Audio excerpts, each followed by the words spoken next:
आपण पाहतात crime news. सतर्क भारत मार्शल टाइम्सवर. पुणे ग्रामीण पोलिसांनी आंतरराज्यीय गांजा तस्करीच्या मोठ्या रॅकेटवर मोठी कारवाई करत तब्बल 7 आरोपींना अटक केली आहे. या कारवाईत एकूण 634 किलो गांजा, 2 चारचाकी वाहने आणि इतर मुद्देमाल असा सुमारे 3,03,96,000 रुपयांचा मुद्देमाल जप्त करण्यात आला आहे. ही कारवाई स्थानिक गुन्हे शाखा आणि बारामती शहर पोलीस स्टेशनच्या संयुक्त पथकाने केली.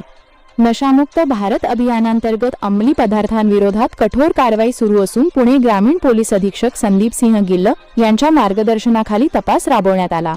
या प्रकरणाची सुरुवात 28 फेब्रुवारी 2026 रोजी झाली.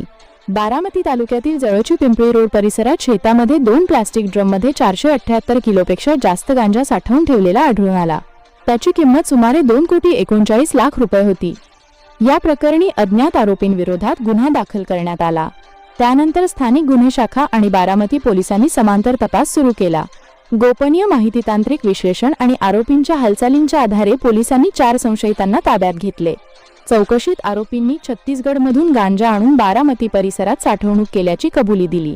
यानंतर पोलिसांनी फरार आरोपींचा शोध सुरू केला. 20 मे 2026 रोजी 2 टोयोटा इनोव्हा गाड्यांमधून आरोपी महाराष्ट्रात परत येत असल्याची माहिती पोलिसांना मिळाली.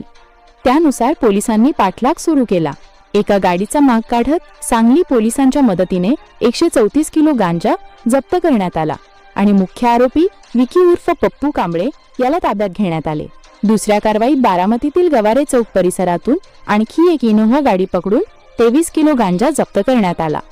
यामध्ये आणखी 3 आरोपी पोलिसांच्या हाती लागले. प्राथमिक तपासात आरोपी छत्तीसगडमधून गांजा आणून पश्चिम महाराष्ट्रातील सोलापूर, सांगली आणि सातारा जिल्ह्यांमध्ये अवैध विक्री करत असल्याचे समोर आले आहे.